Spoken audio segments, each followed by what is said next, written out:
The Story of Civilization, Part 2.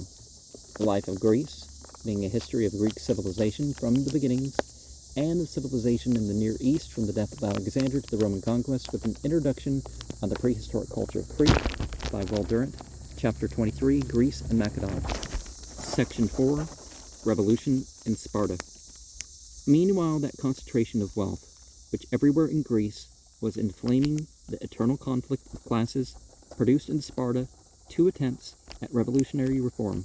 Isolated by its mountain barriers, Sparta had maintained its independence, had fought back the Macedonians, and had bravely defeated the immense army of Paras in 272 BCE. But the greed of the strong generated from within the ruin that enemy forces had failed to bring from without, of Lycurgian laws against alienating the land from the family by sale or dividing it in bequest had been abrogated, perhaps because the latter had led to family limitation as in modern France, and the fortunes made by Spartans in empire or war had gone to buying up the soil. By 244 BCE, the 700,000 acres of Laconia were owned by 100 families, and only 700 men had preserved the rights of citizenship. Even these no longer ate in common. The poor could not make the necessary contribution, while the rich preferred to feast in private. A large majority of the families that had once enjoyed the franchise had sunk into poverty and called for a cancellation of debts and a redivision of the land.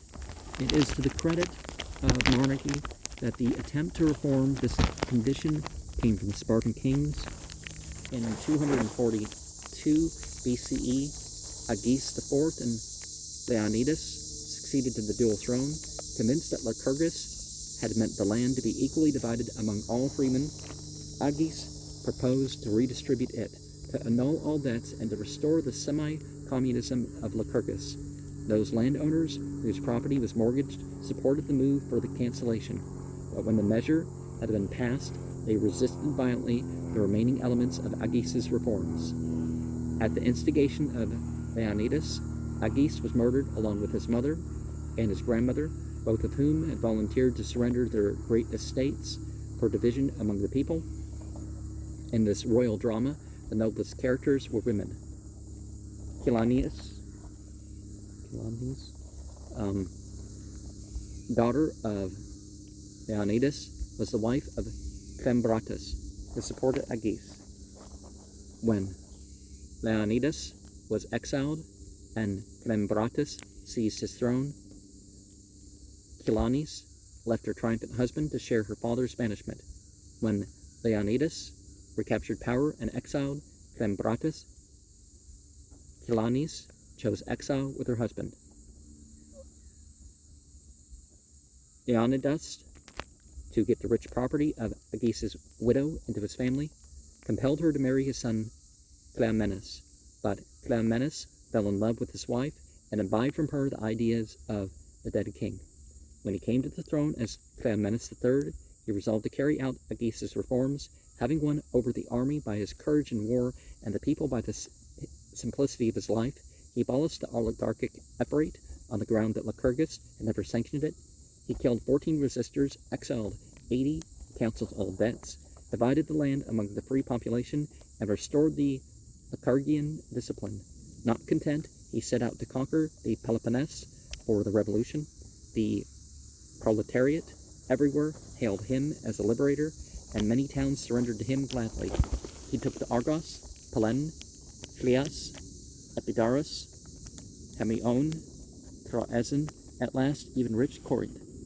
The ferment of his program spread. In Boeotia, the payment of debts was abandoned, and the state appropriated funds to appease the poor. In Megalopolis, the philosopher Cercidas pled with the rich to aid the needy before the revolution destroyed all wealth. When Cleomenes invaded Achaia and defeated Aratus, all upper-class Greece trembled for its property. Aratus appealed to Macedonia.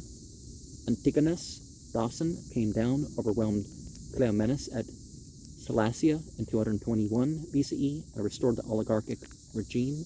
and Lacedaemon. Cleomenes fled to Egypt, failed, but tried to win the help of Clement III, tried and failed to rouse the Alexandrians to revolution, and killed himself. If you remember the whole Plutarch's Lives things, it was either human sacrifice or people killing themselves, and it's like, y'all need to stop, right? Well, they did, but you know what I mean. The class war continued. A generation after Cleomenes, the people of Sparta overthrew the government and set up a revolutionary dictatorship. Philopoemen, who had succeeded Aratus as head of the XXIII League, invaded Laconia and restored the rule of property. As soon as Philopoemen had gone, the people rose up again and set up Nabis as dictator. 207. Nabis was a Syrian Semite who had been captured in war and sold in slavery at Megalopolis.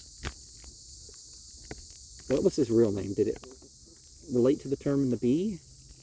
Nabia? So they called him Nabis. Smarting under suppressed ability, he had revenged himself by organizing a revolt among the Helots. Now he gave the Spartan citizenship to all freedmen, and freed all the Helots with one word. When the rich obstructed him, he confiscated their wealth and cut off their heads. The news of his doings went abroad, and he found it a simple matter, with the help of the poorer classes, to conquer Argos, Messenia, Elis, and part of Arcadia. Everywhere he nationalized large estates, redistributed the land, and abolished debts. The XXIII League, unable to overthrow him, appealed to Rome for his aid. Flaminius came, but Nabis offered so resolute a resistance that the Roman accepted a truce by which Nabis was to release the imprisoned rich, but would retain his power. At this juncture, Nabis was assassinated by an agent of the Attalian League in 192 BCE. 4 years later, Philopoemen marched in again, propped up the oligarchs, abolished the Lycurgian regimen, and sold 3,000 of Nabis's followers into slavery. The revolution was ended, but so was Sparta. It continued to exist, but it played no further part in the history of Greece, and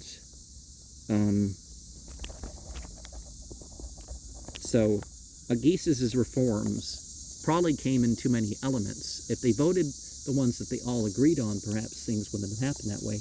And the same thing is the case in the politics in my country, is they make bills so big they can't even print them in time for the vote, let alone, well, I mean, the people who came up with it, but the other people can't even print them quick enough to speed read through them, or print them at all. Some of the bills are so big.